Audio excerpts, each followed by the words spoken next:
mission to St. Louis, just pictures, to Barrett Barrera Projects, which is one of the most amazing spaces here.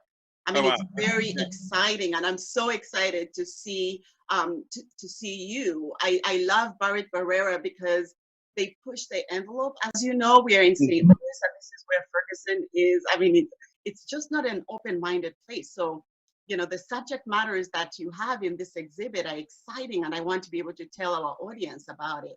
So what was the inspiration behind Just Pictures? So this picture comes out of a sort of research project that resulted in a book called The New Black Vanguard: Photography Between Art and Fashion. And so it really is about looking at sort of this generation of photographers across the African diaspora, and thinking about sort of their images, right? And the way that their images are sort of working between commercial photography and conceptual photography to sort of think about things like identity, desire, the history of photography, and their own sort of family, and the politics of the world. And so that book that came out last year really sort of inspired me to think about sort of other ways that I can engage these photographers. And then I had a lovely conversation with some of the directors at Barrera Projects, and they said they were opening a new space. And I was like, well, I have an idea. And so it was a really sort of organic conversation. Also, and it was really important because, I live in New York, and a lot of these conversations are happening in New York, and, there's a huge art scene here, and, but I actually grew up in Chicago in the Midwest. And so I wanted the opportunity to bring my sort of thinking back home in a way, and so to be able to do it in St. Louis is really sort of amazing, and to sort of highlight, sort of emerging young, Black voices is also super important, right? And so in a way that is, really sort of centers their concerns, right? And centers, their ideas around beauty and presentation and photography. I mean, just having a fashion magazine, I have to say, as much as I try, it is incredibly difficult to find Black work represented in mainstream. It's a challenge to be able to feature Black artists, Black designers. Just if they're not a celebrity, it just hasn't been a space that has allowed for diversity. And Right. what's happening now is incredible. Can you believe this? Yeah, I mean, that have been happening, particularly in the last 3 to 5 years. right. So I think that that yes, there's been sort of highlighted by someone like Tyler Mitchell, who shot the cover of Vogue in 2018 of Beyonce, marking the first for that publication. You have had a real sort of realignment, right, of what fashion photography is, but also sort of more artists of color sort of shooting the biggest, sort of editorials that end up on the front cover of magazines, right? It was something that was not done previously, right? Because of sort of discrimination and the racism that prevails in, the fashion space, right? And so I think that on the one hand, that's really great. And I think that is amazing that these photographers are doing that. The photographers in the show are shooting for these major publications. But I also think that like part of it is to also think about fashion outside the concept of, say, Condé Nast, or fashion outside the context of, say, a major sort of publication that historically has been discriminatory towards people of color, and to really sort of think about where does fashion show up in our communities. And often that means in photographs that are on our grandparents' walls or in our family photo albums and stuff like that. And so it's also really what we call vernacular photography, and sort of that idea of how sort of style and presentation shows up in sort of more quotidian context, right? It shows up in context outside of, say, a fashion magazine, but still have a really big impact, right? So like I remember growing up and, having to once a year get really dressed up like my brother and go to the local photographer and have our portraits taken, right? That is a thing that happens in Black communities, right? Those are fashion photographs, right? Those photographs are often extremely influential in the way that we think about beauty, the way that we think about clothing, the way that we think about desire, the way that we think about our own histories, right? And so for me, it was also about linking these photographers to a history of Black fashion photography, right? If you think about someone like James Van Der Zee in the 1920s, shooting, images of couples, in Harlem, very fashionable images, right, out of his studio. If you think about someone like Malik Sidibe, right, the African photographer who had, his studio in Bamako, and took all these amazing sort of fashion photographs, right, of people coming to the studio, presenting themselves, their afros and bell bottoms, and and really, really thinking about style, right? Those images didn't end up in in Vogue magazine, but but those images live on, right? And they have created a lineage, right? A history. Designers have looked at those images, exactly. Designers, and used those ideas to Yep. create these major brands, but without credit For sure. of where the inspiration is coming from. Yep. So you would say that the oppression in America and around the world has really influenced the fashion industry, but Black photographers, Black artists, Black designers, they have not benefited for the longest. That is definitely, the erasure is one part of it, right? But that doesn't mean that it didn't happen, right? It doesn't mean that it doesn't have value for that history doesn't have value, right? We know how influential Black culture is, right? We hear, someone, as recent as, the story of Dapper Dan, right? We know that Dapper Dan in Harlem was creating all of these amazing clothes and thought about logos and thought about all of that stuff years and years and years and years before Louis Vuitton, for example, even had a fashion line, right? It's with Marc Jacobs is when you get a sort of a ready-to-wear line, and from Louis Vuitton, right? Dapper Dan was doing this 20, 30 years earlier, right? And so we know that,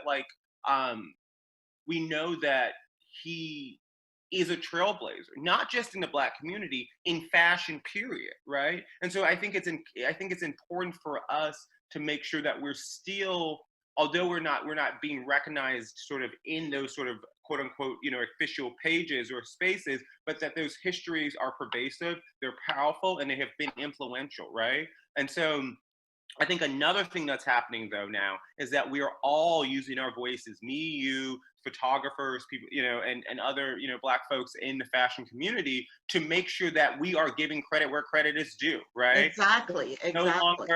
So it's no longer, we no longer have to wait until someone dies or when someone's old to give them their flowers. Just Pictures is about photographers who are in their 20s, right? And who are in their 20s, who are early in their career and who are making work that, that correspond with sort of the politics of the time, but also with sort of, the culture. And so it really is this sort of expansive look, right? And it's a photographer's, we have Justin Solomon from St. Louis. He's a local photographer, but we also have, Rufo Stai, who, is a British Nigerian photographer, right? I just looked at her work before we jumped on here because, you feature several African photographers. And as an African, I have to tell you just how huge this opportunity is.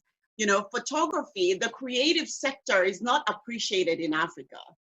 It's just recently that it's beginning to. And with so many issues and conversations surrounding sexuality and, true freedom, it's more critical than ever that those images are captured to be able to change perception and to celebrate what's already there. Why those artists? Why those photographers? Well, because those photographers are very much a part of the conversation, right? Like, I think that like for me, when I go online or we go online, we're not saying, oh, that person's from Africa. We're just being confronted with the images, right? And someone like Ruth makes beautiful images. She often also includes her family in those images, right? Those are often her family members. And so, you know, I wanted to make sure that we were thinking about Blackness in sort of a really expansive way, right? With all of our diversity, that's within the community, right? Very often we have these conversations, it's really based on African American culture, right? And for me, that's not the history of art or history of fashion that really speaks to this global moment, right? Like I have friends all over. I'm on Instagram. I have friends who are, Daniel Bossi, Stephen Tayo, those are friends who are in Africa, right? Joshua Kissy, who's a part of the exhibition, grew up in New York, but is Ghanaian, right? And he goes back and forth, and so I wanted to sort of allow for that back and forth. I wanted to allow for that sort of exchange that is happening every day, almost like, just like second nature to show up in an exhibition, because that's how we work, right? And this is our community, right? And so I wanted to make sure that Ruth's voice was included. I wanted to make sure Joshua's voice was included, but I also wanted to make sure that others, women voices were included, right? Because it's very often we think about sort of art and fashion photography, we don't think about sort of the role women have played, right? When you think about the people who shoot covers for Vogue, they're mostly men. It's mostly men and Annie Leibovitz, right? And so I wanted to make sure that that we also highlight in this moment that women are taking the camera and they're exerting control over their images, right? And making images that they want to see, right? Dealing with sexuality, dealing with all of these things that men have had, nearly 200 years now to sort of deal with, right? And to sort of, make desirable or to remake in their images. And so I wanted to make sure that we had that as well, I also wanted to make sure the show wasn't just about quote unquote representation, and we moved beyond sort of just the politics of identity and really sort of focused in on sort of the worlds that these photographers were trying to show us through their eyes. I think sometimes we often sort of just get, we see a Black photographer and we're like, oh, it's about identity. And yes, that is a big part of the story, but it's not the only story. So I wanted to make sure that like we had some sort of, real diversity of thought around, photo and the history of photography and the future of photography, frankly. I'm really excited. I'm absolutely really excited about Just Pictures. I want to delve a little bit into you, who you are. How did your journey begin? Well, so you were in Chicago. I grew up in Chicago, and then I thought I was going to go into politics, and so I went to Georgetown in DC, and I studied international relations in the School of Foreign Service there. And I interned for Hillary Clinton, and I did a renewable energy project for the White House, and I thought I was going to go into politics. But I wanted to take some time, and so I moved after college. I moved to New York. Taught for 4 years, basically literature, teaching kids how to read, from kindergarten to third grade.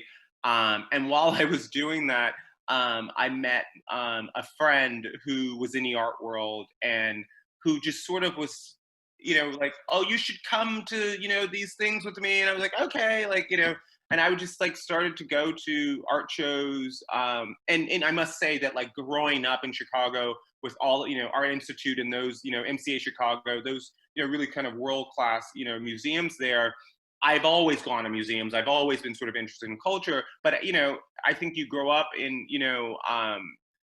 or at least I'll just speak for myself. Growing up, it was very much like you become a doctor, you become a lawyer. It's like a very sort of traditional sort of path, and it wasn't necessarily creative. And I didn't know any sort of real artists growing up, right? So I didn't really have that sort of example. But moving to New York, they were just sort of everywhere.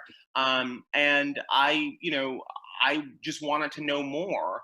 And I wasn't seeing as many. Now we're in this great moment of sort of Black, sort of a renaissance, right?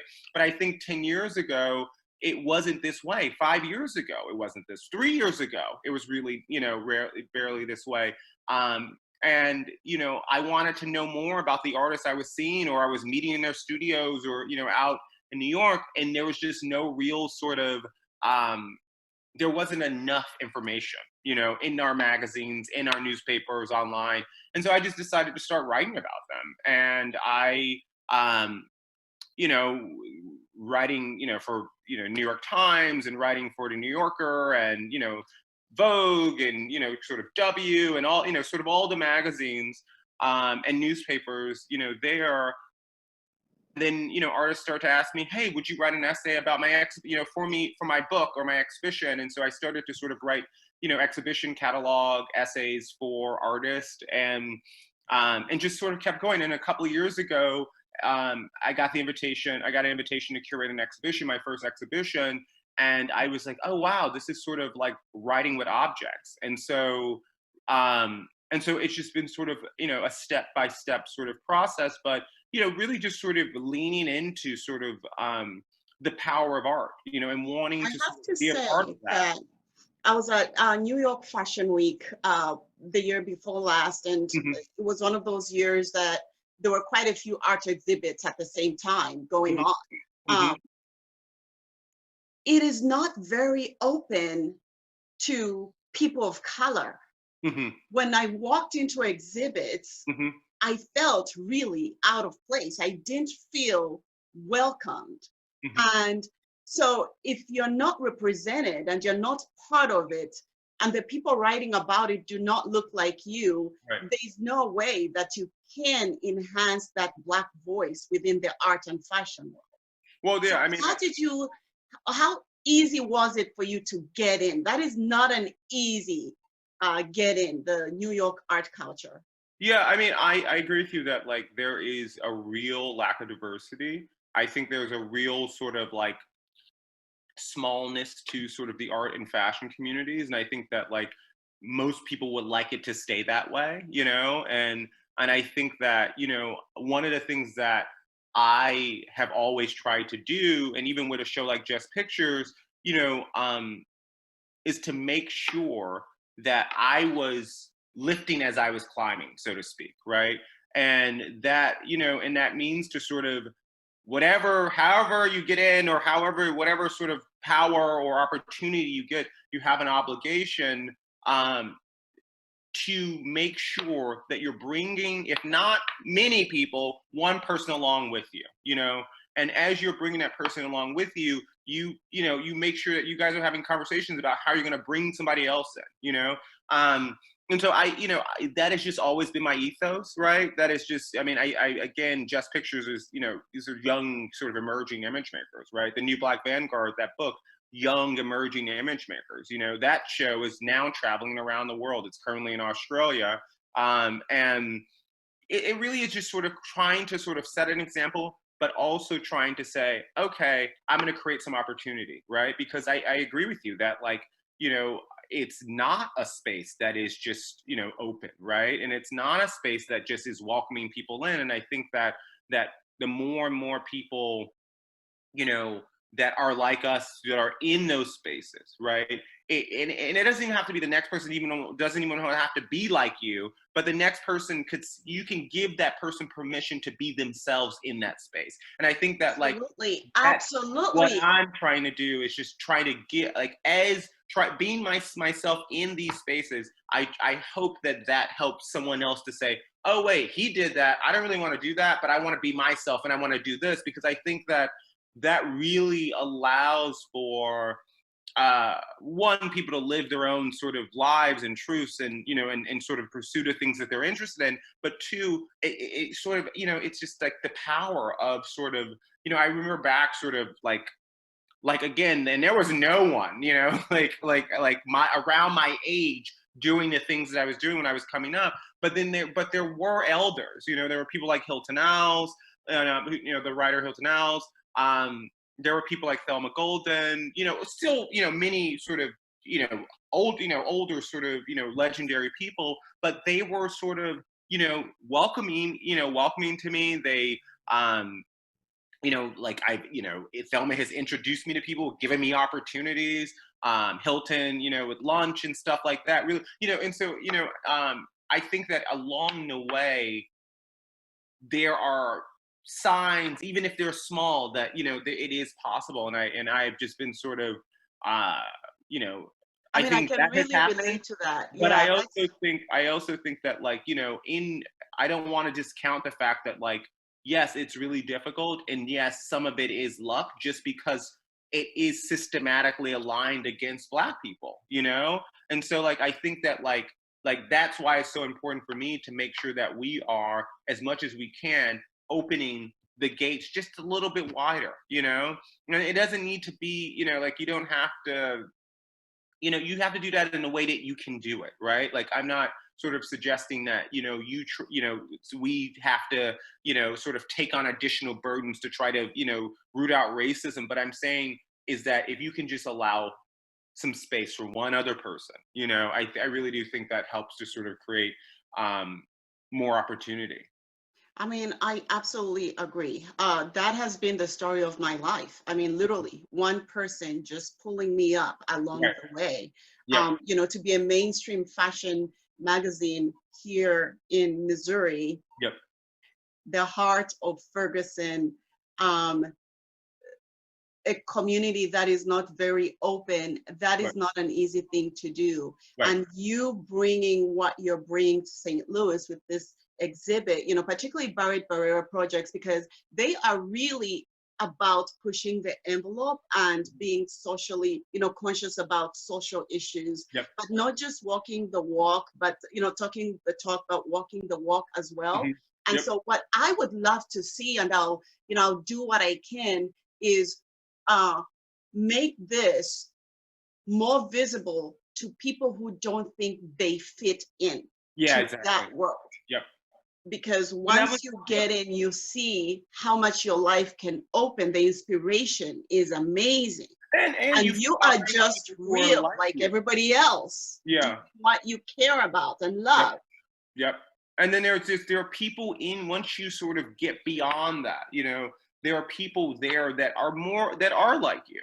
I think that, like, it might not be in that company or might not be in that particular space, but we are everywhere, right? And so I think that just pushing that, and pushing past the uncomfortableness. I think that was also important for that was also an important motivation for my collaboration um, with Project Plus and Bera Bera, because I was very conscious of the fact that I live in New York and I fly. Well, in the old times when we were flying, I lived sort of in the art capitals. I lived in New York, and then we went to Basel, and then we went to London and in LA for and so you're on that circuit, and you don't necessarily, and that's a super insular world, right?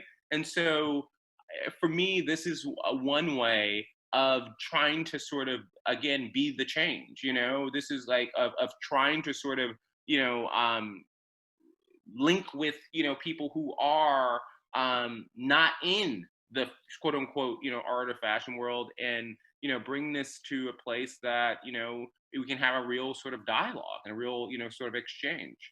I don't see a lot about your personal life online, and I know you're Yeah, passionate about your work. Um, but that's I the do think word. very passionate about it, and it's incredible. But I do think that what relates people, particularly with what we do here at Gazelle, Hmm. it's just the realness of who you are. Hmm. So take out art, take out photography. Who are you? um, What is your family dynamic? There's got to be one thing you can share, because there's I mean, I nothing. grew up. I mean, I really do think that, like, like I have two brothers and a sister, and I grew up in Chicago um, with my family, with my mom, and it was, we really loved sort of dressing up, and we really those things were just sort of, I'm not doing anything that was not sort of instilled in me by my family, you know, and And I'm by speaking more from maybe a young person here in St. Louis who right, thinks their dream is just unattainable. To be able to look at what you've created and say, if he can do that, yeah, I can as well. To be able to relate to you on a human level. yeah. I mean, You know, it really is sort of all like hard work, you know, like there was no sort of, I had no industry connections. Like my, you know, like I'm from a pretty sort of working class background, you know, like there was no you know, it's like I was me, my older brother's 2 years older than me. His name's Andre, and he was in college, the first person in our family, entire family, extended family, the whole family to go to college. And then I came 2 years behind him, you know, and there was no sort of game plan, or there was no sort of uh, like, he was figuring out college, so he couldn't tell me the cheat codes for college, you know what I mean? So I had to go and figure it out. And so I think that, like, you know, if anything, I think it's a testament to um, the fact that uh, if you work hard and you hustle, um, you can sort of there's you. I mean, I'm not saying you're going to get everything you want. God knows I haven't, but like I think that you could make the thing that the sort of bigger picture happen for you. And so I think that that is super important, you know. And I think that um, that's my uh, that's what I'm doing, you know, like, and it doesn't have to even be art, you know, it doesn't even have to be sort of in this art and fashion space. It could be sort of in whatever space that, you know, you sort of deem. But I think that is, you know, um, important. Because even if you think about like me, my studies, you know, like I didn't study this stuff, you know, I didn't study art or fashion, you know, but I knew that, you know, it made me feel a certain way when I, you know, had the discussions and saw shows and, you know, and worked on, you know, essays and articles and profiles for you know, magazines and newspapers and books, right? And so I think you should follow that feeling in whatever that you do, right? Like, and I think that's what I'm doing. I'm just following the feeling. well, I love it. And I look forward to the exhibit, which begins on September 10th Okay? Yeah. at Barrett Barrera Projects in the Central West End. It's going to be exciting, and I will be there. I'm Okay. looking forward to see all the vibrancy of those Yes. African images. Yeah. Yeah. I mean, I mean, it really is just sort of amazing. And thank you again for having me. And I will see you there. My pleasure.